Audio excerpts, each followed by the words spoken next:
Good afternoon साथियों, स्वागत है आप सभी मित्रों का वाईसीटी के ऑफिशियल प्लेटफॉर्म पर। कैसे हैं आप सभी लोग? आशा करता हूं आप सभी लोग स्वस्थ होंगे और अपनी तैयारी बढ़िया तरीके से कर रहे होंगे। दोस्तों, हम लोग इकोनॉमिक्स में मनी एंड बैंकिंग के जो क्वेश्चंस हैं उसके बारे में डिस्कशन कर रहे थे। जो बैक ईयर डिफरेंट एग्जाम्स होते हैं अलग अलग टाइम पर, उसमें से जो क्वेश्चंस आए हुए हैं हम उन्हीं को सॉल्यूशन लेके आ रहे हैं आपके सामने। और देखिए किस तरीके से आपकी तैयारी यहाँ पर हमारे साथ में हो सकती है। दोस्तों, तो आज स्टार्ट करते हैं 59 नंबर क्वेश्चन से। जो इसके पहले के सारे क्वेश्चन हमारे हो चुके हैं दोस्तों, 58 क्वेश्चन। और मैंने कहा था कि मनी एंड बैंकिंग में लगभग आपके सामने 199 क्वेश्चन 200 क्वेश्चन का पूरा सेट है, जो अलग अलग एग्जाम में, यूपीएससी में, यूपीपीसीएस में, बीपीएससी में, राजस्थान में, अलग अलग स्टेट एग्जाम में, अलग अलग और एग्जाम्स में, वनडे एग्जाम में पूछे गए हैं। तो सारा का सारा एक होलिस्टिक व्यू में कवर करेंगे दोस्तों। चलिए स्टार्ट करते हैं अपना पहला प्रश्न। कहना, which one of the following is the correct sequence of decreasing order of the given currencies in the terms of their value in Indian rupee. क्या कह रहे हैं? निम्नलिखित में से कौन सा एक दी गई मुद्राओं का भारतीय रुपए में उनके मूल्यों के सही अवरोही क्रम। अब देखिए, सबसे ज्यादा कम, डिसेंडिंग का मतलब सबसे बड़ा पहले होगा, सबसे बड़ा जो सबसे ग्रेटेस्ट होगा, और सबसे आखिरी में कौन होगा? जो सबसे छोटा होगा। सबसे आखिरी में कौन होगा? जो सबसे छोटा होगा। अब क्वेश्चन दिया है, कह रहे हैं कि देखिए क्या क्या, पहले पढ़ लेते हैं। कह रहे हैं यूएस डॉलर दे रहा है, कनाडियन डॉलर दे रहा है, न्यूजीलैंडियन डॉलर दे रहा है और हांगकांग डॉलर दे रहा है। अगला देखिए, यूएस डॉलर दे रहा है, न्यूजीलैंड डॉलर दे रहा है, कनाडा डॉलर और हांगकांग डॉलर। मतलब ऑप्शन यही है, बस अरेंज करना है। तीसरा भी ऑप्शन देख लेते हैं। तीसरा option US dollar, Hong Kong dollar, New Zealand dollar और कनाडियन डॉलर। और अगला क्या कह रहे हैं? अगला देख लीजिए, अगला कह रहे हैं, चौथा ऑप्शन कह रहे हैं US dollar, Hong Kong dollar, Canadian dollar और न्यूजीलैंड डॉलर। चलिए हम इस क्वेश्चन के बारे में चर्चा करते हैं। अब देखिए, अगर हम आज के टाइम की बात करें तो करंट टाइम में एक डॉलर की कीमत लगभग 80 रुपए के आसपास है। 80 रुपए के आसपास है। अगर मैं डॉलर की बात करूं, अमेरिकन डॉलर की, ये जो डॉलर है वो यूएसडी है, अमेरिका यूनाइटेड स्टेट्स वाले डॉलर की बातचीत करें। दूसरे अगर डॉलर की बात करें तो कनाडा का डॉलर, जो अगर हम बातचीत करें तो कनाडा के डॉलर की जो कीमत है करंट टाइम में लगभग 59 रुपीज समथिंग पैसा, या आप कह लीजिए कि 60 रुपए के आसपास है। आप इसको 60 रुपए मान के चलिए। एग्जैक्ट अमाउंट नहीं पूछा, अमाउंट नहीं पूछता, अमाउंट बस डॉलर का याद करने की जरूरत है। अगर हम करंट टाइम की बात करें तो 70 से 80 के बीच में रेंज करता है और इस समय अपने पीक पर चल रहा है। इस समय अपने पीक पर चल रहा है 80 रुपए। आगे अगर हम बातचीत करें, तीसरा ऑप्शन आपके सामने जो तीसरा दिया हुआ था वो क्या है? कह रहे हैं कि न्यूजीलैंड डॉलर की बात करें। अगर न्यूजीलैंड डॉलर की बात करें तो न्यूजीलैंड डॉलर की कीमत है, न्यूजीलैंड एक डॉलर की कीमत है लगभग भारत में 47 रुपया कुछ पैसे के बराबर। करंट टाइम में 47 रुपया कुछ पैसे के बराबर है। आप 47 रुपया मान के चलिए अप्रोक्सीमेटली। और अगर हम बातचीत करें आपका हांगकांग डॉलर की बातचीत करें तो हांगकांग डॉलर की जो कीमत है वो लगभग 10 रुपया 30 पैसे के आसपास है। ये भारत, एक हांगकांग का जो डॉलर है, Hong Kong dollar, 1 Hong Kong dollar is equal to 10.30 पैसे या रुपए आप कह लीजिए। अब अरेंज करिए डिसेंडिंग ऑर्डर में। सबसे बड़ा कौन सा आपको पता है, मैंने अभी बताया यूएसए का, तो यूएसए हो गया। उसके बाद कौन है? कनाडा का, लगभग 60 रुपए है तो कनाडा का हो गया। तीसरे नंबर पर आपका न्यूजीलैंड का हो गया और चौथे नंबर पर यूएस डॉलर का। तो ऑप्शन देखिए, मैच करिए, ऑप्शन नंबर ए सही हो जाएगा। ठीक है, ऑप्शन नंबर ए सही हो जाएगा। चलिए आगे चलते हैं। नेक्स्ट क्वेश्चन देखिएगा, क्वेश्चन नंबर नेक्स्ट देखिएगा क्या है। क्वेश्चन नंबर 60 क्या है देखते हैं।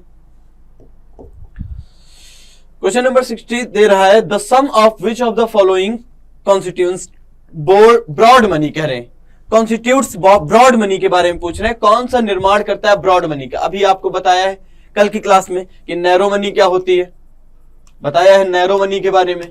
और फिर मैंने कहा ब्रॉड मनी क्या होता है, ब्रॉड मनी, ये दोनों आपको लास्ट पिछली क्लासेस में हम आपको बता चुके हैं। फिर भी आप देखिए, कोई दिक्कत नहीं है, हम फिर से आज समझा देंगे आपको। कह रहे भारत में निम्नलिखित में से किसके योग से सुलभ मुद्रा बनती है। ठीक है, कह रहे करेंसी विद पब्लिक, जनता के पास करेंसी। फिर कह रहे डिमांड डिपॉजिट विद बैंक, बैंकों में जमा राशि। टाइम डिपॉजिट विद बैंक्स, बैंकों में सावधिक जमा राशि। और कह रहे अदर डिपॉजिट विद आरबीआई। आप बताइए, सिंपल सा क्वेश्चन पूछे, सिंपल सी क्वेश्चन मैंने आपसे पूछा है कि भैया ब्रॉड मनी क्या होता है, ब्रॉड मनी के बारे में। तो ब्रॉड मनी का कॉन्सेप्ट क्या आएगा? ब्रॉड मनी का कॉन्सेप्ट आपके सामने क्या आएगा, हमको बताइए आप लोग। तो ब्रॉड मनी के बारे में ऑप्शन दिया है 1 और 2, भैया गलत है ऑप्शन। कह रहे हैं 1 2 3, गलत है। फिर कह रहे हैं 1 2 3 4, और देखिए फिर 1 मिनट रुकिएगा, इसको थोड़ा सा स्क्रीन ऊपर कर लेते हैं। हाँ, अब फिर कह रहे हैं देखिए 1 2 3 4, ये भी गलत है। और अगला जो कह रहे हैं वो 1 2 4, 1 2 4। अब देखिए मैच करते हैं हमारे साथ में, आप मैच करिएगा और फिर से कहिएगा। देखिए हमने आपको जो बताया है नैरो मनी और ब्रॉड मनी। नैरो मनी में मैंने कहा है कि जो M1 होता है, M1 जो होता है वो क्या होता है, नैरो मनी को रिप्रेजेंट करता है, M1। और इसमें मैंने कहा था C plus DD plus OD, और मैंने कहा था ये करेंसी ऑन सर्कुलेशन, ये जनता के पास करेंसी, और ये डिमांड डिपॉजिट। डिमांड डिपॉजिट को मैंने 2 हिस्सों में बांटा था, एक बताया था मैंने सेविंग अकाउंट, और दूसरा मैंने कहा था करंट अकाउंट। और अदर डिपॉजिट विद RBI, ये आपका क्या है, ये आपका है, आपका बिल्कुल आप कह सकते हैं कि ये हमारी नैरो मनी है, संकुचित मुद्रा। और मैंने कहा था M3, M3 क्या है, M3 आपकी ब्रॉड मनी है, M3 आपकी ब्रॉड मनी। तो M3 में क्या क्या आता है, M3 में क्या आता है, तो M3 में मैंने कहा था भैया M1 आता है, और प्लस आप कह सकते हैं कि fix deposit with commercial banks या बैंक्स आप कह लीजिए। तो M का मतलब, M1 का मतलब C plus DD plus OD, C plus DD plus OD, और उसके साथ साथ क्या आएगा, उसके साथ साथ आप कह सकते हैं, इसके साथ साथ आप कह सकते हैं फिक्स डिपॉजिट भी आएगा। तो इसके अकॉर्डिंग अगर हम देखें, इसके अकॉर्डिंग अगर हम बातचीत करें तो आंसर हमारा क्या सही हो जाएगा, आंसर देखिए, आंसर हमारा क्या आंसर सही होगा, देखिए तो ये हमारा जो आंसर होगा वो हमारा हो जाएगा 1 2 3 4, चारों ऑप्शन सही हो जाएंगे, चारों ऑप्शन इसका सही हो जाएगा, चारों ऑप्शन सही हो जाएगा। यहां पर ध्यान देने वाली चीज है, मैंने आपको बताया भी था कि M1 M2 M3 M4 के बारे में नहीं बताया हो तो बताइए एक बार, 3 बार कम से कम रिवीजन करा चुके हैं M1 M2 M3 M4 के बारे में। और मैंने कहा था कि ये भारत में मनी सप्लाई को मेजर करने का एक प्रकार से आप कह सकते हैं फार्मूला होता है कि कितना टोटल मुद्रा की आपूर्ति हो चुकी है। इसके संबंध में मैंने आपको बताया था ना, याद है? तो उसी से ये इसका आंसर क्या होगा, इसका आंसर आपका हो जाएगा 60 नंबर का आंसर होगा C। ठीक है, चलिए आगे चलते हैं, नेक्स्ट क्वेश्चन देखिएगा क्या है, नेक्स्ट क्वेश्चन पे बात करते हैं। और अगर M4 के बारे में बातचीत की जाए, M4 नहीं बताया, M4 के बारे में अगर बातचीत की जाए तो हमने कहा था M3 प्लस डाकघर की कुल जमाएं, केवल किसको छोड़कर, केवल आप कह सकते हैं कि भैया जो NSC वाला नेशनल सेविंग सर्टिफिकेट वाली जो बचत होती है उसको छोड़कर, M3 प्लस डाकघर की कुल जमाएं M4 का फार्मूला होता है ना, बता चुके हैं। चलिए, विच of the following is not the part of money market, कह रहे हैं निम्नलिखित में से कौन सा मनी मार्केट का या मुद्रा बाजार का अंग नहीं है, मुद्रा बाजार का अंग नहीं है। कह रहे हैं IDBI, ICICI, money trading corporation fund, मुद्रा व्यापार सहयोग निधि और भारतीय रिजर्व बैंक। आपको क्या लगता है कि निम्नलिखित में से कौन सा मुद्रा व्यापार का अंग नहीं है? तो मैं आपको बता चुका हूं कि मनी मार्केट क्या होता है। मैंने कहा था कि ये 364 दिनों से कम के लिए जो ट्रांजैक्शन किया जाता है, लोन का आदान प्रदान किया जाता है, उसे हम क्या बोलते हैं, उसे हम एक प्रकार से आप कह सकते हैं कि मनी मार्केट के अंतर्गत वो ट्रेड किया जाता है। और मनी मार्केट में जो सर्वोच्च भूमिका होती है वो RBI की होती है, क्योंकि ये लगभग लिक्विडिटी के बारे में बातचीत करता है, लगभग किसके बारे में बातचीत करता है, लिक्विडिटी, तरलता के संबंध में बातचीत करता है। वहीं अगर दीर्घकाल के बारे में बातचीत हो तो दीर्घकाल में जो उधार लिया जाता है और जो उधार के संबंध में बाजार होता है उसे हम पूंजी बाजार, कैपिटल मार्केट कहते हैं। और कैपिटल मार्केट में जो सर्वोच्च भूमिका निभाता है वो भारत में सेबी निभाता है, SEBI, security and exchange board of India. इसकी स्थापना 1988 में की गई थी। बाद में 1992 में सेबी एक्ट 1992 पारित करके इसको एक सांविधिक, एक प्रकार से कह सकते हैं निकाय के रूप में इसकी स्थापना की गई थी। और इसका हेडक्वार्टर कहां है, इसका हेडक्वार्टर मुंबई में है, मुंबई में है। और आप ये कह सकते हैं, यह भी कह सकते हैं अन्य शब्दों में कि यह शेयर मार्केट के रेगुलेशन के लिए रिस्पॉन्सिबल है, या आप कह दीजिए कैपिटल मार्केट को रेगुलेट करने में इसकी महत्वपूर्ण भूमिका है। लेकिन तो अब देखिए, मैंने कहा RBI की भूमिका है, मतलब RBI जो है वो मनी मार्केट का हिस्सेदार, और बैंक्स भी मार्केट का हिस्सा होती, जो बैंक्स होती हैं, चाहे वो वित्तीय संस्थान हो, चाहे आप कह लीजिए कि नॉर्मल बैंक हो, कॉमर्शियल बैंक हो जिनसे हम और आप ट्रेड करते हैं, PNB, SBI, सारे के सारे जो बैंक्स होते हैं, जो मनी के संबंध में बात, जो अल्पकाल में ट्रेड करते हैं, वो इसका अंग होते हैं। लेकिन अगर हम कहें विच of the following is not part of money market, तो आप कहेंगे कि मुद्रा व्यापार सहयोग निधि होती है, ये अंग नहीं होती है मनी मार्केट का। अब इन द सेंस समझिएगा, अगर हमने आपको बताया आईडीबीआई की स्थापना के संबंध में कि आईडीबीआई की स्थापना कब हुई थी, तो आईडीबीआई की स्थापना हुई थी 1964 में, 1964 में, और लगभग 1980 के अंतिम वर्षों तक इसने आरबीआई की सहायक संस्था के रूप में कार्य किया, मतलब सहायता करता था ये आरबीआई की। और आईसीआईसीआई की बात करें तो आईसीआईसीआई की स्थापना 1955 में, 1955 में हुई थी, 1955 में। और 1955 का अगर तिथि आपको याद हो तो मैं आपको बता चुका हूं, स्टेट बैंक ऑफ इंडिया को एक प्रकार से सार्वजनिक क्षेत्र के बैंक में, या आप कह सकते हैं कि नेशनलाइजेशन किया गया था। चलिए आगे चलते हैं, नेक्स्ट क्वेश्चन देखिए, क्वेश्चन नंबर 62 देखिएगा क्या है, 62 नंबर क्वेश्चन क्या है, 62 number, Indian rupee has been made convertible into, भारतीय रुपए को परिवर्तनीय बनाया गया। कितनी बार बता चुके हैं, कह रहे भैया चालू खाते में 1 मार्च 1993 को नहीं, पहले ऑप्शन पढ़ लेते हैं, फिर कह रहे अगस्त 1994 को, फिर कह रहे पूंजी, ये चालू खाते में अगस्त 1994 को, फिर कह रहे कि पूंजी खाते में अगस्त 1994 को, ये चालू खाता, ये पूंजी खाता, और फिर कह रहे चालू खाते में अप्रैल 1995 से। मैं आपको बता चुका हूं कि भारतीय रुपए अभी तक केवल और केवल चालू खाते पर ही, करंट अकाउंट पर ही क्या है, कन्वर्टेबल है, और इसको परिवर्तनीय बनाया गया था अगस्त 1994 में, 1994 में। और अगस्त 1994 विद चालू खाता देखिए क्या है, current account in August 1994, B option सही हो जाएगा। चालू खाते में अगस्त 1994 से भारतीय रुपए को परिवर्तनीय बनाया गया था, अभी तक पूंजी खाते को परिवर्तनीय नहीं बनाया गया, जबकि इसके संबंध में 2 कमेटियों का निर्माण हो चुका है। एक का नाम है आप कहेंगे एसएस तारापुर, जो 1997-98 में बनी थी, और दूसरी कमेटी का भी नाम क्या है, एसएस तारापुर कमेटी, और उसकी सिफारिशों कैपिटल अकाउंट को कन्वर्टेबल बनाने के पक्ष में थी, लेकिन अभी तक इस मामले में भारत सरकार के द्वारा कोई कदम उठाया नहीं गया। अगला देखिए, कह रहे हैं बहुत आसान क्वेश्चन है, paper currency was first started in India, Bharat में कागजी मुद्रा प्रथम बार कब शुरू की गई, कह रहे हैं 1862 में, 1542 में, 1601 में, 1680 में। अब बताइए क्या है, अगर हम बातचीत करें paper currency first introduce in India in 1862, 1862 में इंट्रोड्यूस की गई थी, 1862 में, ठीक है, 1862 का तिथि याद रखिएगा, भारत में कागजी मुद्रा प्रथम बार शुरू की गई थी, ठीक है। चलिए आगे चलते हैं, नेक्स्ट क्वेश्चन देखिएगा,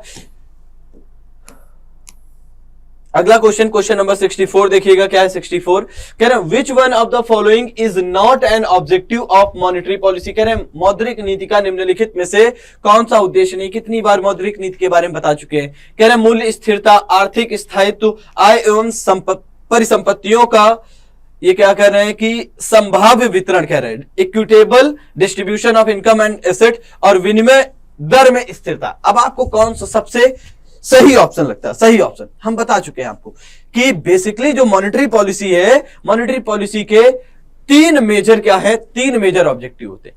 एक तो होता है मूल्य स्थिरता, या आप कह लीजिए इन्फ्लेशन को कंट्रोल करना, मुद्रास्फीति को क्या करना, नियंत्रित करना, ये तो होता है।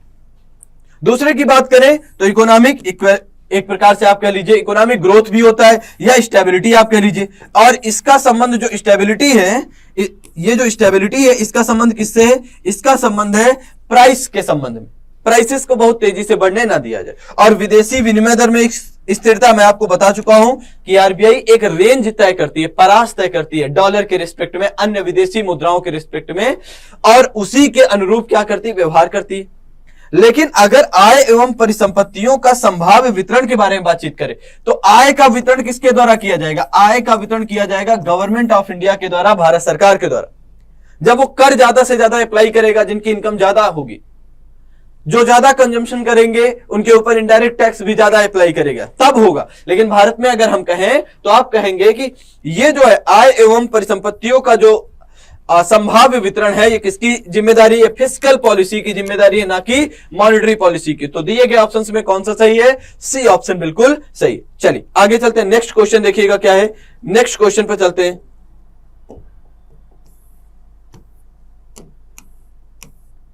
अगला क्वेश्चन देखिएगा क्या है, ये बड़ा क्वेश्चन है, कह रहे हैं money multiplier in India is defined, अरे हम आपको बता चुके हैं मुद्रा गुणक और ये भी कई बार क्वेश्चन आया, बता चुके हैं कि नहीं मनी मल्टीप्लायर। और मैंने आपको क्या बताया था, money multiplier is equal to, कोई बताए हमको, हमने आपको मनी मल्टीप्लायर के बारे में क्या बताया था, हमने कहा था ब्रॉड मनी यानी कि M3 और अपान मैंने कहा था M0। M0 को मैंने क्या कहा था, जब मैंने आपको वाईवी रेड्डी कमेटी की रिकमेंडेशन बताई थी 1997 वाली, अगर किसी को याद हो, तो मैंने कहा था कि जो सी होता है और प्लस आरबीआई के पास कुल जो जमा होती है, बैंकर की जमाएं और अन्य जमाएं जो होती हैं, उसके संबंध में उसको हमने कहा था कि वो M0 का कार्य करता है। और M0 जो होता है, आप इसी को कह सकते हैं कि यह मनी मल्टीप्लायर का रेशियो होता है। ब्रॉड मनी अपान आप कह सकते हैं इसको आरक्षित मुद्रा, आप कह सकते हैं आरक्षित मुद्रा। जो आरबीआई के पास मुद्रा होती है उसको हम रिजर्व मनी के भी नाम से जानते हैं और इसको ब्रॉड मनी के नाम से, ब्रॉड मनी के नाम से जानते हैं। तो ब्रॉड मनी रेशियो आरक्षित मुद्रा। अब देखिए क्या है ब्रॉड मनी, रिजर्व क्या है, देखिए आरक्षित मुद्रा। अब आंसर देखिए क्या है, आंसर आप बताइए, ऑप्शन 4 दिए हुए हैं। क्या कह रहे हैं, कह रहे हैं कि वृहद मुद्रा बटा आधार मुद्रा, ठीक है। फिर क्या कह रहे हैं, फिर कह रहे हैं वृहद मुद्रा बटे आरक्षित मुद्रा, ठीक है। फिर कह रहे हैं आरक्षित मुद्रा और बटा क्या कह रहे हैं आधार मुद्रा, और अगला क्या कह रहे हैं आधार मुद्रा बटा आरक्षित मुद्रा। ऊपर तो M3 ही होगा, और M3 होने के रिस्पेक्ट में देखिए, अब आप यहां से कंफ्यूज ना करिए, ये दो ऑप्शन तो हो सकते, लेकिन मैंने अभी बताया कि रिजर्व मनी ना कि बेस मनी। तो रिजर्व मनी जो होता है उसी का रेशियो जो होता है मनी मल्टीप्लायर होता है। Ratio of broad money and reserve money is known as money multiplier. चलिए आगे चलते हैं, नेक्स्ट क्वेश्चन। अगला क्वेश्चन देखिए, क्वेश्चन नंबर 66 क्या है, 66 नंबर क्वेश्चन देखिएगा क्या है। कह रहे coins are minted in India at, भारत में सिक्कों की ढलाई की होती है, भारत में सिक्कों की ढलाई होती है कहां पर, कह रहे दिल्ली मुंबई कोलकाता, फिर कह रहे दिल्ली कोलकाता हैदराबाद, मुंबई दिल्ली बेंगलोर, और कह रहे मुंबई कोलकाता एंड हैदराबाद। हिंदी देख लीजिए, सब सही है, दिल्ली मुंबई तथा कोलकाता, दिल्ली कोलकाता और हैदराबाद, मुंबई दिल्ली और बेंगलोर, और क्या कह रहा है मुंबई कोलकाता तथा हैदराबाद। चलिए 66 का आंसर बताइए क्या होगा 66 नंबर का आंसर। तो हम आपको बताएं तो बेसिकली जो सिक्कों की ढलाई होती है वो मुंबई कोलकाता और हैदराबाद में होती है, मुंबई कोलकाता और हैदराबाद में होती है, ठीक है। चलिए आगे चलते हैं, नेक्स्ट क्वेश्चन देखिए, क्वेश्चन नंबर 67 के बारे में बातचीत करते हैं। 67 देखिएगा क्या है, कह रहे हैं in India M3 includes, M3 क्या होता है आपको बताना है। M3 इंक्लूड्स कह रहे हैं in India M3 includes, Bharat में M3 के अंतर्गत शामिल होता है। कह रहे हैं बैंकों के पास सावधि जमा, अब आपको फिक्स डिपॉजिट या टाइम डिपॉजिट के बारे में, बैंकों के पास मांग जमा डिमांड डिपॉजिट, और फिर कहा जाए जनता के पास कागजी मुद्रा C। और आपको बताना है उपरोक्त सभी आंसर देखिए क्या कूट में है, नहीं। तो 67 का आंसर क्या होगा, हम आपको कितनी बार बता चुके हैं, आज ही की क्लास में हो गया है भैया। M3 के बारे में अगर मैंने आपको ना बताया हो तो बताइए, आज ही की क्लास में बताया है कि नहीं बताया, तब फिर M3 का आंसर क्या हो जाएगा, तो 67 का आंसर क्या हो जाएगा, 67 का आंसर हो जाएगा D, ठीक है। चलिए आगे चलते हैं, नेक्स्ट क्वेश्चन देखिएगा क्या है। चलिए आगे चलते हैं, नेक्स्ट क्वेश्चन। कंफ्यूज मत करिएगा M2 M3 में, M2 में डाकघर की जमाएं शामिल होती हैं, ठीक है।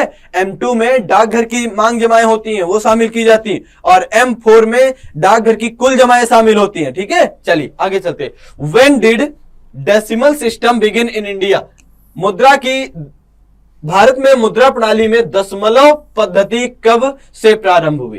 क्या कह रहे हैं, भारत की मुद्रा प्रणाली में दशमलव पद्धति कब से प्रारंभ हुई। कह रहे हैं 1950 से, 1954 से, 1957 से, 1960 से। तो दिए गए ऑप्शंस में अगर हम चर्चा करें तो 1957 से भारत में मुद्रा प्रणाली में दशमलव पद्धति शुरू की गई, दशमलव पद्धति शुरू की गई, ठीक है। दशमलव पद्धति का प्रारंभ हुआ था। चलिए आगे चलते हैं, नेक्स्ट क्वेश्चन, क्वेश्चन नंबर 68 देखिएगा क्या, 68 नंबर क्या है, 68 हो चुका है, 69 देखिएगा क्या है। 69 क्या है, कह रहे हैं in India regional rural banks were established in the year, सर्वप्रथम क्षेत्रीय ग्रामीण बैंक की शुरुआत कब हुई, शुरुआत कब हुई आपको बताना है, हम आपको बताए हैं कि नहीं। चलिए सुनिएगा, रीजनल रूरल बैंक्स जो हैं इनकी स्थापना सर्वप्रथम की गई थी 1975 में गांधी जयंती के अवसर पर। किसके अवसर पर, गांधी जयंती के अवसर पर। प्रारंभ में इसकी 5 ब्रांचेस खोली गई, 5 शाखाएं खोली गई। 1996 तक पहुंचते पहुंचते 1996 तक पहुंचते पहुंचते ये अपने मैक्सिमम पीक तक पहुंच गई, 196 शाखाएं पूरे भारत में हो गई थी। लेकिन 2022 के बारे में अगर हम बातचीत करें तो इकोनॉमिक सर्वे में यह है कि वर्तमान समय में मात्र 43 रीजनल रूरल बैंक्स जो हैं वो कार्य कर रहे हैं, मात्र 43 रीजनल रूरल बैंक्स कार्य कर रही हैं। और इसका काम क्या है? इसका काम है ग्रामीण क्षेत्रों में ऋण की उपलब्धता सुनिश्चित कराना और इसके साथ साथ लोगों की जो बचत होती है उसको भी बैंकिंग सर्कुलेशन में लाना। तो दिए गए ऑप्शंस में कौन सा सही है? सी। और इसका एक प्रकार से इसके लिए एक्ट कब पारित किया गया था? इसकी स्थापना अध्यादेश जारी करके की गई थी। रीजनल रूरल बैंक्स की जो स्थापना है वो अध्यादेश जारी करके की गई थी, लेकिन बाद में रीजनल रूरल बैंक एक्ट पारित किया गया था 1976 में। 1976 में क्षेत्रीय ग्रामीण बैंकों की स्थापना के संबंध में क्या पारित किया गया था? अधिनियम को पारित किया गया था। चलिए आगे चलते हैं, नेक्स्ट क्वेश्चन नंबर 70 देखिएगा, 70। चलिए क्वेश्चन थोड़ा सा बड़ा है, सुनिए। When the exchange rate changes from $1 is equal to 60 to $1 is equal to 58, कह रहे हैं कि जब, देखिए हिंदी पढ़ते हैं, जब विनिमय दर $1 बराबर 60 से परिवर्तित होके $1 बराबर कितनी हो जाए? 58 रुपए। मतलब क्या? रुपया मजबूत हुआ है, समझिएगा, रुपया मजबूत हुआ है, रुपया मजबूत हुआ है। तो इसका अभिप्राय है कि रुपी इज ओवर वैल्यूड, कह रहे रुपया अधिमूल्यित हो गया है। फिर कह रहे value of dollar is decreasing, dollar का मूल्य घट गया है। अगला कह रहे value of rupee is decrease, रुपए का मूल्य घट गया है और डॉलर अधिमूल्यित हो गया। चलिए आप बताइए क्वेश्चन नंबर 70 का आंसर क्या होगा? 70 का आंसर। तो अगर हम बातचीत करें, देखिए अगर रुपया इस तरीके से $1 बराबर कितना? 60 रुपए से कितना हो जाए? 60 रुपए से कम होके 58 आ जाए, तो इसका मतलब हमारा रुपया अधिमूल्यित हुआ है। अधिमूल्यित का मतलब मजबूत हुआ है। और डॉलर क्या हुआ है? डॉलर हमारा कमजोर हुआ है। तो डॉलर जब कमजोर हुआ है तो मतलब, अब देखिए डॉलर कमजोर हुआ तो ये खत्म, ऑप्शन नंबर 4 खत्म, ठीक है। डॉलर का मूल्य घट गया है, ये बिल्कुल सही है। और तीसरा देखिएगा क्या है? Value of rupee is decrease, भैया कम कहां हो रहा है? बढ़ रहा है, तो ये भी खत्म। तो दिए गए ऑप्शंस में 3 और 4 हटा दीजिए, बचता क्या है? 2 सही और पहला पढ़ लीजिए। कह रहे हैं इसका अभिप्राय है रुपी इज ओवर वैल्यूड, मतलब बिल्कुल सही कह रहे हैं, रुपया अधिमूल्यित हुआ है। तो ऐसी स्थिति में कौन सा सही होगा? 70 का ए नंबर सही होगा। चलिए आगे चलते हैं, नेक्स्ट क्वेश्चन देखिएगा क्या है। क्वेश्चन नंबर अगला देखिए 71, कह रहे in which of the following accounts the Indian rupee has been made convertible since March 1994, कह रहे भारतीय रुपए को मार्च 1994 से निम्नलिखित में से किस खाते में परिवर्तनीय बनाया गया? 2014-15 का क्वेश्चन है। अब कितनी बार बता चुके हैं, ऑप्शन में पूंजी खाता दिया हुआ है, ये हटा दीजिएगा इसको। कैपिटल अकाउंट पूंजी खाता, करंट अकाउंट चालू खाता, ठीक है। फिर ए एंड बी बोथ, भैया बिल्कुल गलत। और कह रहे हैं कि रिवेन्यू अकाउंट राजस्व खाता, गलत, ये भी गलत। बचता क्या है? Option number B. 71 का आंसर क्या होगा? बी होगा, ठीक है। चलिए आगे चलते हैं, नेक्स्ट क्वेश्चन देखिएगा, क्वेश्चन नंबर 72 देखिए। क्वेश्चन नंबर 72 देखिएगा क्या है? 72 72 नंबर देखिए। Who science the Indian currency of 1 रुपी, कह रहे 1 रुपए के भारतीय नोट पर किसके हस्ताक्षर होते हैं? 1 रुपए के भारतीय नोट पर, 1 रुपए के जो भारतीय नोट होता है उस पर वित्त सचिव के हस्ताक्षर होते हैं, फाइनेंस सेक्रेटरी के, वित्त सचिव के हस्ताक्षर होते हैं। अब वित्त सचिव के हस्ताक्षर होने, बहुत अच्छी बात है। ऑप्शन क्या क्या दिए? गवर्नर, भैया 1 रुपए के नोट को छोड़कर बाकी सभी नोटों पर किसके हस्ताक्षर होते हैं? बाकी सभी नोटों पर भैया इन्हीं के हस्ताक्षर होते हैं। और इतने समय गवर्नर कौन है? शक्तिकांत दास जी। शक्तिकांत दास जी कौन है? ये हमारे वर्तमान समय में आप कह सकते हैं आरबीआई के गवर्नर। फिर कह रहे सचिव वित्त मंत्रालय, सेक्रेटरी ऑफ मिनिस्टर। फिर कह रहे फाइनेंस मिनिस्टर, अरे निर्मला सीतारमण जी साइन नहीं करती हैं, उपयुक्त में से कोई नहीं, ये तो गलत है। तो secretary of finance of minister आप कह सकते हैं वित्त सचिव जी क्या करते हैं? 1 रुपए के नोट पर साइन करते हैं। चलिए अगला चलते हैं, नेक्स्ट क्वेश्चन देखिएगा, क्वेश्चन नंबर 73 के बारे में बातचीत करते हैं। क्वेश्चन नंबर 73 देखिएगा क्या कह रहे हैं कि reserve bank of India was established in the year. अब मैं आपको बता चुका हूं आरबीआई एक्ट 1934 में पारित किया गया था, जिसके जरिए 1 अप्रैल 1935 को 1 अप्रैल 1935 को क्या की गई थी? 1 अप्रैल 1935 को इसकी आरबीआई की स्थापना की गई थी। प्रारंभ में इसका हेडक्वार्टर कहां था? कलकत्ता में था। और 1937 में इसके हेडक्वार्टर को चेंज करके क्या कर दिया गया, मुंबई कर दिया गया, बंबई कर दिया गया। तो दिए गए ऑप्शंस में कह रहे हैं 1930, 1932, 1935, 1936। तो क्या ऑप्शन होगा, 1935 ऑप्शन बिल्कुल सही होगा दोस्तों, 1935 ऑप्शन बिल्कुल सही होगा। तो 73 का ऑप्शन क्या होगा, सी ऑप्शन बिल्कुल सही है। चलिए आगे चलते हैं, नेक्स्ट क्वेश्चन देखिए 74 नंबर चलते हैं। 74 देखिएगा क्या है, फॉरेन एक्सचेंज, कह रहे foreign exchange which has a hot trend of quick migration is called, कह रहे विदेशी मुद्रा जिससे त्वरित प्रवास की प्रवृत्ति होती, त्वरित प्रवास की प्रवृत्ति होती, कह रहे गर्म मुद्रा, स्वर्ण मुद्रा, सुलभ मुद्रा, दुर्लभ मुद्रा। अब देखिए कह रहे ऐसी कौन सी करेंसी होती है जिसके त्वरित प्रवास की प्रवृत्ति होती। तो दिए गए ऑप्शंस में जो हॉट मनी होती है, हॉट मनी जो होती है उसे हम, उसमें त्वरित प्रवास की प्रवृत्ति होती, मतलब किसी देश में निवेश के रूप में आती है और जैसे ही लगता है कि कुछ प्रॉब्लम्स होने लगी इंटरनेशनल मार्केट में, वैसे इसका पलायन खूब तेजी से हो जाता है। दूसरी अगर स्वर्ण मुद्रा, अब गोल्ड करेंसी के बारे में, जो सोना चांदी में रिजर्व रखते हैं उसके बारे में। सुलभ मुद्रा जो आसानी से उपलब्ध हो जाए, जो आसानी से उपलब्ध हो जाती है उसे हम क्या कहते हैं, सॉफ्ट मनी कहते हैं। और दुर्लभ मुद्रा जो आसानी से उपलब्ध नहीं होती है उसे हम दुर्लभ मुद्रा कहते हैं। ठीक है, चलिए नेक्स्ट क्वेश्चन देखिए, क्वेश्चन नंबर 75 के बारे में पढ़ते हैं।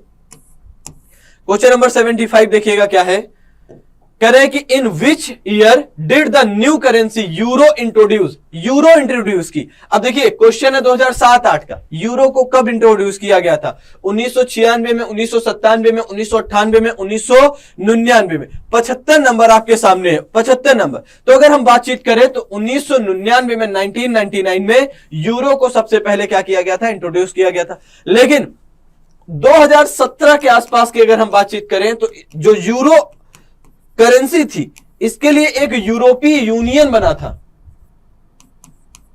यूरोपियन यूनियन बना था, जिसमें लगभग 2017 से पहले 28 कंट्री थी।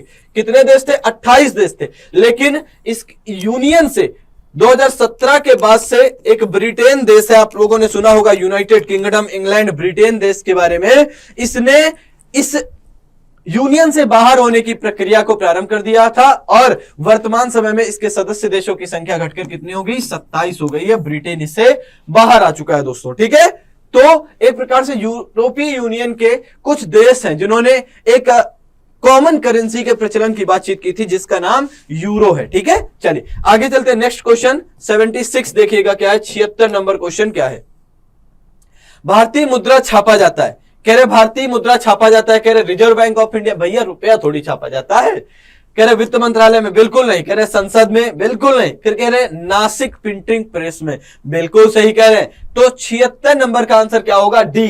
कहां पर छापा जाता है, रुपया छापा जाता है नासिक प्रिंटिंग प्रेस में। और कहां पर छापा जाता है, तो अगर हम और बातचीत करें तो आप लोगों ने एक जगह का नाम सुना होगा, देवास। देवास कहां पर, एमपी में, यहां पर भी नोटें छापी जाती हैं, यहां पर भी नोटें छापी जाती हैं। आपने नासिक नाम सुना होगा, सुना है, नासिक कहां पर है, नासिक है महाराष्ट्र में, कहां पर, महाराष्ट्र में है, तो महाराष्ट्र में भी नोटें छापी जाती हैं। आप लोगों ने मैसूर सुना होगा, मैसूर कहां पर है, मैसूर है कर्नाटक में, कहां पर है, कर्नाटक में, यहां पर भी नोटा छापी जाती हैं। और ये नासिक हो गया। और अगला कहां पर है, अगला आप लोगों ने नाम सुना होगा ग्रेटर नोएडा का। किसने किसने सुना है ग्रेटर नोएडा का नाम, बताइए बताइए बताइए, जल्दी से बताइए। ग्रेटर नोएडा में भी छापी जाती हैं। ठीक है, सालबोनी कर्नाटक में, ठीक है, यहां पर भी आप कह सकते हैं कि नोटें छापी जाती हैं। ठीक है, मतलब कई जगहों पर भारतीय मुद्राओं को छापा जाता है। अलग अलग जगहों पर आप कह सकते हैं कि सिक्के और नोटें अलग अलग जगहों पर भी छापी जाती है। लेकिन क्वेश्चन क्या पूछा था, मुद्रा, तो मुद्रा में तो क्वाइन एंड नोट्स दोनों आ जाएंगी कि नहीं, तो एक साथ में मैंने आपको बता दिया, कंफ्यूज मत होइएगा। चलिए आगे चलते हैं। नेक्स्ट क्वेश्चन देखिए 77 नंबर देखिएगा क्या है, 77 नंबर क्या कह रहे हैं, exchange rate of Indian currency is determined in the terms of, कह रहे भारतीय रुपए की विनिमय दर निर्धारित होती है। 1996 का क्वेश्चन है, विनिमय दर कैसे निर्धारित होती है, कह रहे संयुक्त राज्य अमेरिका के संबंध में, ब्रिटिश पाउंड के संबंध में, कुछ चयनित मुद्राओं के संबंध में, उपरोक्त में से कोई नहीं।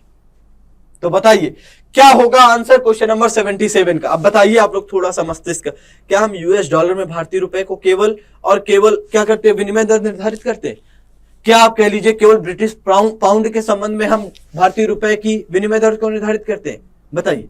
नहीं भैया, कुछ सेलेक्टेड करेंसीज के मतलब कुछ चयनित मुद्राओं के संबंध में हम क्या करते हैं? भारतीय रुपए की विनिमय दर का निर्धारण करते हैं। समझ रहे हैं दोस्तों? नहीं समझ रहे हैं तो इसके अकॉर्डिंग अगर हम बातचीत करें तो आप देखेंगे कि अमेरिका के संबंध में डॉलर के रिस्पेक्ट में हमारी करेंसी क्या होती है?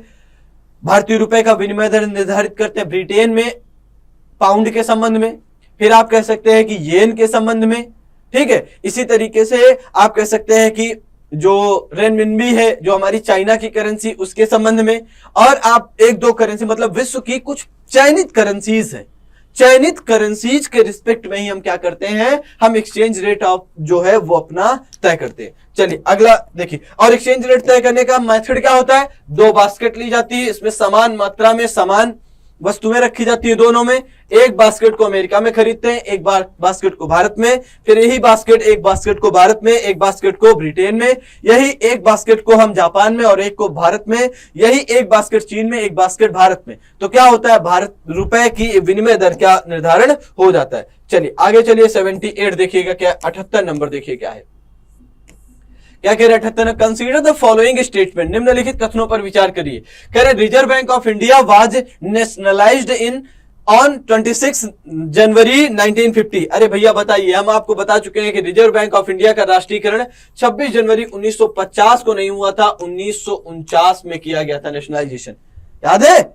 अगला देखिए, कह रहे the borrowing programme of the government of India is handled by department of expenditure या फिर मिनिस्ट्री ऑफ फाइनेंस, मतलब उसी के अंदर मिनिस्ट्री ऑफ फाइनेंस। अब आपको पता है कि बोरोइंग डिपार्टमेंट का मतलब, बोरोइंग का मतलब है कि जो सरकार उधार लेती है। सरकार उधार किसके द्वारा लेती है? आरबीआई के द्वारा। तो यह भी गलत हो जाता है, 2 नंबर भी गलत हो जाता है। ऐसी स्थिति में आगे बढ़ते हैं, आगे क्या लिखा हुआ है? तो विच of the statement given above is और आर करेक्ट, उपरोक्त में से कौन सा कथन सही? तो कोई भी कथन सही नहीं है। तो ऐसी स्थिति में केवल एक गलत है, केवल 2 गलत है, 1 और 2 गलत है। और अगला ऑप्शन अगर हम देखें तो अगला ऑप्शन क्या है? नाइदर 1 और नॉर 2, नाइदर 1 नॉर 2, मतलब ऑप्शन नंबर कौन सा? ऑप्शन नंबर डी सही हो जाएगा। चलिए आगे चलते हैं। नेक्स्ट क्वेश्चन देखिएगा क्या है? 79 नंबर क्वेश्चन देखिएगा। 79 क्या कह रहे हैं? The accounting year of reserve bank of India is, भारतीय रिजर्व बैंक का लेखा वर्ष है। कह रहे हैं अप्रैल से मार्च, फिर कह रहे हैं जुलाई से जून, ये जे इधर आ जाएगा, इसको हटा के आप इधर कर लीजिएगा जून, ठीक है। फिर अक्टूबर सितंबर, और फिर क्या कह रहे हैं? जनवरी दिसंबर। जब रिजर्व बैंक की स्थापना हुई थी तब रिजर्व बैंक ऑफ इंडिया का जो वित्तीय वर्ष था या आप कह लीजिए लेखा वर्ष जो था वो था हमारा 1 जनवरी से 31 दिसंबर के बीच का। उसके बाद 1940 में चेंज करके आप कह सकते हैं कि 1 जुलाई से 30 जून के बीच का बनाया गया, मतलब जुलाई जून का बना दिया गया, जुलाई जून का बना दिया गया। और ये क्वेश्चन 1998 का है, तो 1998 के अनुसार जुलाई जून बिल्कुल सही होगा। लेकिन वर्तमान समय की अगर हम बातचीत करें तो वर्तमान समय में जो लेखा वर्ष है आरबीआई का वो 1 अप्रैल से लेकर 31 मार्च के बीच का है। 1 अप्रैल से लेकर किसके बीच का है? 31 मार्च के बीच का, ठीक है। 1 अप्रैल से लेकर 31 मार्च के बीच का है। चलिए आगे चलते हैं। नेक्स्ट क्वेश्चन देखिएगा क्या है? अगला question, where is the headquarter of RBI situated? RBI का मुख्यालय कहां है? आरबीआई का मुख्यालय कहां पर सिचुएटेड है? कहते दिल्ली में, कोलकाता में, मुंबई में, चेन्नई में। 80 नंबर, बहुत आसान सा क्वेश्चन है। अब आपको पता है कहां पर है? मुंबई में, मैं आपको बता चुका हूं, ठीक है। और स्थापना के बारे में 1934 में एक एक्ट पारित हुआ था जिसे आरबीआई एक्ट के नाम से जानते हैं। और इसी के जरिए क्या हुआ था? 1 अप्रैल 1935 को, अप्रैल फर्स्ट 1935 को, 1 अप्रैल 1935 को क्या हुई थी? आरबीआई की स्थापना कर दी गई थी। चलिए आगे चलते हैं। नेक्स्ट क्वेश्चन नंबर 81 देखिएगा क्या है? 81 नंबर कह रहे हैं कि name the governor of reserve bank who became the finance minister. कह रहे हैं कि रिजर्व बैंक के उस गवर्नर का नाम बताइए जो वित्त मंत्री भी हुए। कह रहे हैं A.M. Patel, C.D. Deshmukh, C. Subramaniam, Sachin Chaudhary. तो आंसर होगा बी, C.D. देशमुख साहब भारत के वित्त मंत्री भी हुए हैं और उसके साथ साथ आप क्या कह सकते हैं? रिजर्व बैंक के आप कह सकते हैं कि गवर्नर हुए। इसके साथ साथ आप कह सकते हैं मनमोहन सिंह साहब भी आरबीआई के गवर्नर भी हुए हैं और उसके साथ साथ आप क्या कह सकते हैं, वित्त मंत्री भी हुए हैं और आगे चलकर ये प्राइम मिनिस्टर साहब भी बने हैं। ठीक है, चलिए आगे चलते हैं। नेक्स्ट क्वेश्चन देखिएगा क्या है, अगला क्वेश्चन देखिए, क्वेश्चन नंबर 82 देखिएगा क्या है, 82 नंबर क्वेश्चन क्या है, कह रहे read the following statement in reference to reserve bank of India and select the correct answer from the quotes given below. भारतीय रिजर्व बैंक से संबंधित निम्नलिखित कथनों का अध्ययन कीजिए तथा नीचे दिए कोड से सही उत्तर का चयन कीजिए। कह रहे it is an apex bank, कह रहे यह शीर्ष बैंक है। It regulates the money supply, यह मुद्रा आपूर्ति को नियमित करता है। और फिर कह रहे it provides loan to business, या व्यापारिक घरानों को लोन प्रदान करता है, ऋण प्रदान करता है। और चौथा क्या कह रहे हैं, it supervises the functioning of NABARD, यह नाबार्ड के कार्यों का पर्यवेक्षण करता है। और देखिए 2003 का क्वेश्चन है, 2003 का क्वेश्चन है, तो आपको बताना है कि निम्नलिखित में से कौन सा सही है। ठीक है, तो रिजर्व बैंक ऑफ इंडिया के रिस्पेक्ट में अगर हम बातचीत करें तो पहला देखिए, कह रहे हैं यह शीर्ष बैंक है, बिल्कुल सही, इसमें कोई डाउट नहीं है। पहला वाला शीर्ष बैंक वाला बिल्कुल सही है, शीर्ष बैंक वाला बिल्कुल सही। अगला देखिए क्या है, फिर कह रहे हैं कि यह मुद्रा आपूर्ति को नियमित करता है, बिल्कुल सही। दूसरा बिल्कुल सही। यह व्यापारिक घरानों को, नहीं भैया घरानों को ऋण नहीं देता, व्यापारिक बैंकों को ऋण देता है, घरानों को ऋण नहीं देता, घरानों से डायरेक्ट संबंध नहीं है इसका। It supervises the functioning of NABARD. उस समय 2003 का क्वेश्चन है, 2003 में तब आरबीआई नाबार्ड की मॉनिटरिंग भी करता था और ओनरशिप में भी कुछ इसकी हिस्सेदारी थी। लेकिन वर्तमान समय में हिस्सेदारी किसकी हो गई, नाबार्ड की, पूरी तरीके से गवर्नमेंट ऑफ इंडिया हिस्सेदार हो गया। तो आंसर क्या होगा, 1 2 4। चलिए आगे चलते हैं, नेक्स्ट क्वेश्चन। अगला देखिए नेक्स्ट क्वेश्चन 83 नंबर देखिएगा क्या है, कह रहे हैं who among the following is the governor of reserve bank of India at present. और एट प्रेजेंट का मतलब 2016 की बात करें।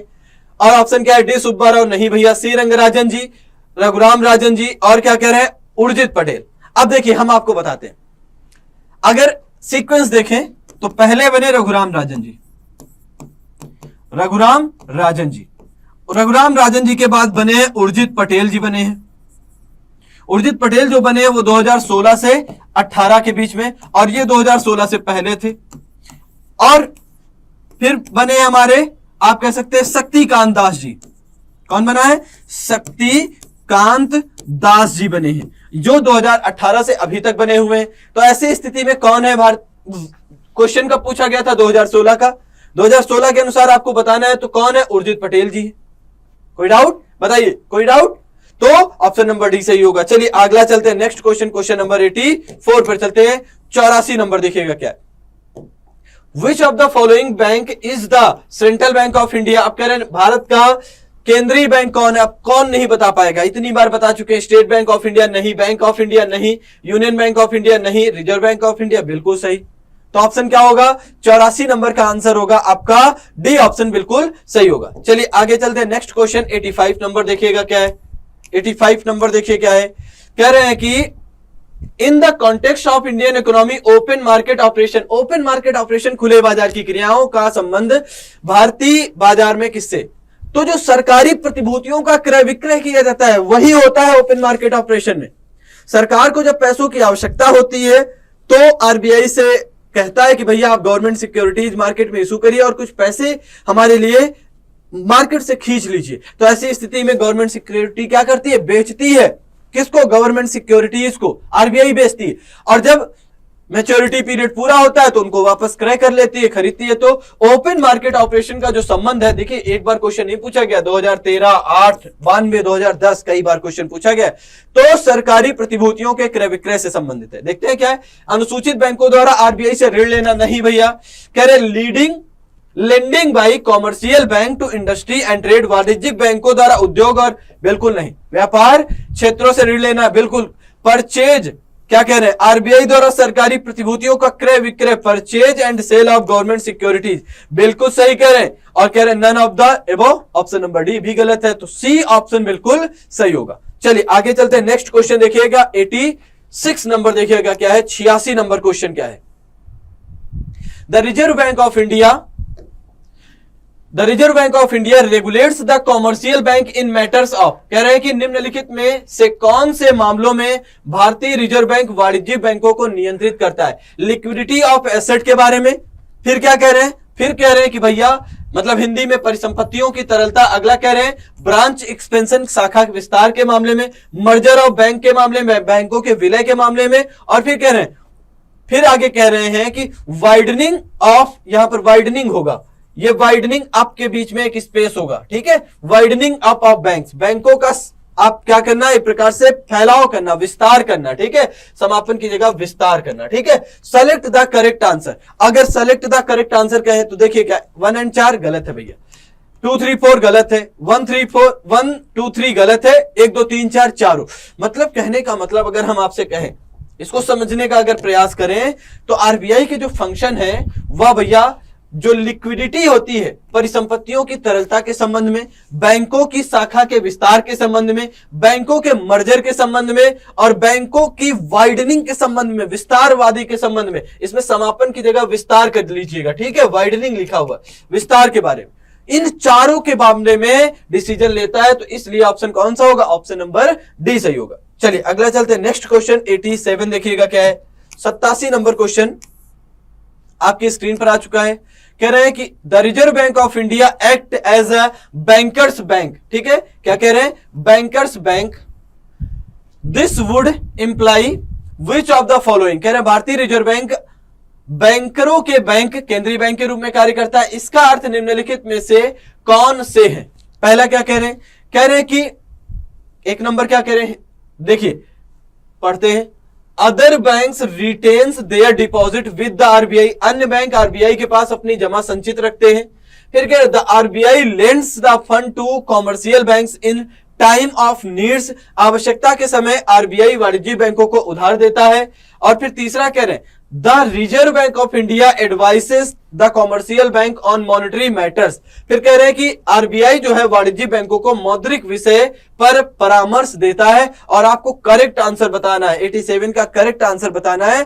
तो ऐसी स्थिति में देखिएगा क्या है, ऐसी स्थिति के बारे में अगर हम बातचीत करें तो देखिए पहले ऑप्शन देखिए, कह रहे हैं 2 3 है, फिर कह रहे हैं 1 2 है, 1 3 है, और 1 2 3 है। अब हम फिर से इस क्वेश्चन को पढ़ते हैं, इस क्वेश्चन को हम फिर से पढ़ते हैं, एक बार देखिए पढ़ते। कह रहे हैं कि भारतीय रिजर्व बैंक बैंकरों के बैंक के रूप में कार्य करता है, ठीक है, और इस रिस्पेक्ट में कह रहे हैं पहला क्वेश्चन क्या है, कह रहे हैं कि अन्य बैंक आरबीआई के पास अपनी जमा संचित रखते हैं, जमा नहीं संचित रखते हैं। जमा कैसे संचित रखेंगे, जमा अगर अपनी संचित रखेंगे तो उधार कैसे देंगे जनता के पास, समझिएगा, जमा संचित नहीं रखते, उनके पास जो जमाएं होती हैं वो उसको इन्वेस्ट करते हैं, वो उनका एक प्रकार से वो लोन के रूप में घुमाते हैं, तभी तो बेनिफिट होगा, तभी तो क्या होगा, नेशन की बिल्डिंग होगी, इकोनॉमिक ग्रोथ होगी। तो पहला गलत है। दूसरा देखिए, कह रहे हैं कि आवश्यकता के समय आरबीआई वाणिज्यिक बैंकों को ऋण देता है, बिल्कुल सही, और ऋण के लिए अल्पकाल के लिए जब ऋण प्रदान करेगा तो रेपो रेट चार्ज करेगा, और जब दीर्घकाल के लिए ऋण प्रदान करेगा तब क्या करेगा, तब बैंक रेट चार्ज करेगा, ठीक है। फिर क्या कह रहे हैं, वाणिज्यिक बैंकों को मौद्रिक विषयों पर परामर्श देता है। तो ऐसी स्थिति में आंसर क्या बन जाता है, ऐसी स्थिति में आंसर 2 और 3 बन जाता है। चलिए अगला क्वेश्चन देखिए, नेक्स्ट क्वेश्चन के बारे में बातचीत करते हैं। 88 नंबर देखिएगा क्या है, 88 नंबर क्वेश्चन क्या है, कह रहे हैं the lowering of bank rate by reserve bank of India leads to, कह रहे हैं भारतीय रिजर्व बैंक के द्वारा बैंक दर कम करने का फलस्वरूप क्या हो सकता है, परिणाम क्या हो सकता है। बैंक दर कम करने का मतलब समझिएगा, बिल्कुल बैंक रेट का संबंध है जो कॉमर्शियल बैंक होते हैं, जो वाणिज्यिक बैंक होते हैं, जिस ब्याज दर पर आरबीआई से दीर्घकाल के लिए उधार लेते हैं, उधार लेने की दर सस्ती हो गई, कम हो गई ना। देखिए लोअरिंग द बैंक रेट, कम हो गई, मतलब अब पहले क्या था, पहले मान लीजिए कि अगर मैं आपसे कहूं, पहले एक सामान्य परिस्थिति में मान लीजिए कि कोई बैंक 100 रुपए अगर उधार लेता था तो 6% ब्याज अदा करना पड़ता था आरबीआई को। जब आरबीआई से कोई वाणिज्यिक बैंक उधार लेता था 100 रुपए तो 6% ब्याज अदा करना पड़ता था। लेकिन अगर यही 5%, 4% आ जाए तो ऐसी स्थिति में क्या होगा, ऐसी स्थिति में बाजार की तरलता बढ़ जाएगी। क्यों बढ़ जाएगी, क्योंकि बैंकों के पास बहुत ज्यादा मात्रा में पैसा बचने लगेगा। और समझ लीजिए, जब आरबीआई 1% का चेंज करती है पॉलिसी रेट्स में, मतलब चाहे रेपो में, चाहे सीआरआर में, चाहे एसएलआर में, तो इसका सीधा सा परिवर्तन 1.67 लाख करोड़ की करेंसी पर होता है। इतनी मुद्रा पर प्रत्यक्ष रूप से प्रभाव पड़ता है। 1% का मतलब आप समझिए, ये मुद्रा कम नहीं है, 1 लाख रुपए कम नहीं है, और कहां पर 1.67 लाख करोड़ रुपए। समझ रहे? 1% का फ्लक्चुएशन पॉलिसी रेट्स में, रेपो रेट में, बैंक रेट में, सीआरआर में, एसएलआर में इतनी मुद्रा को फ्लक्चुएट करेगा। तो ऐसी स्थिति में जब क्या होगा, बैंक दर कम होगी तो मार्केट में बाजार की तरलता क्या होगी, बढ़ जाएगी। अगला क्वेश्चन देखिएगा, नेक्स्ट क्वेश्चन 89 नंबर देखिएगा क्या है। 89 number question, when the reserve bank of India announces an increase for CRR, क्या कह रहे हैं सीआरआर में, व्हाट डज इट मीन। कह रहे हैं जब सीआरआर बढ़ता है तब क्या होता है। अभी मैंने आपको बताया कि भैया सीआरआर बढ़ेगा, इसका मतलब क्या, इसका मतलब सीधा सा है कि बैंकों के पास पैसा कम बचेगा लोन घुमाने के लिए, जिससे क्या होगा, लिक्विडिटी कम होगी। तो आंसर देख लीजिए, कह रहे the commercial banks will have less money to lend, बिल्कुल सही। अगला देखिए क्या कह रहे हैं, भारतीय रिजर्व बैंक के पास उधार देने के लिए कम मुद्रा होगी, इसका संबंध नहीं है। केंद्र सरकार के पास बिल्कुल नहीं, वाणिज्यिक बैंकों के पास उधार देने के लिए अधिक मुद्रा होगी, बिल्कुल नहीं। तो ऑप्शन नंबर ए बिल्कुल सही होगी, the commercial banks will have less money to lend. तो 89 नंबर का आंसर क्या हो जाएगा, 89 नंबर का आंसर हो जाएगा आपका ए। चलिए अगला चलते हैं, नेक्स्ट क्वेश्चन देखिएगा क्या है। नेक्स्ट क्वेश्चन 90 नंबर देखिएगा क्या है, 90 नंबर क्या कह रहे हैं, 90 नंबर देखिएगा क्या कह रहे हैं, When the Reserve Bank of India announces an increase in cash reserve ratio, अब बढ़ा रही है सीआरआर को, क्या कह रहे हैं, कह रहे हैं जब भारतीय रिजर्व बैंक नगदी रिजर्व अनुपात में वृद्धि करती है तो इसका तात्पर्य क्या होता है, घोषणा करता है तो क्या होता है, सीआरआर बढ़ाया जा रहा है।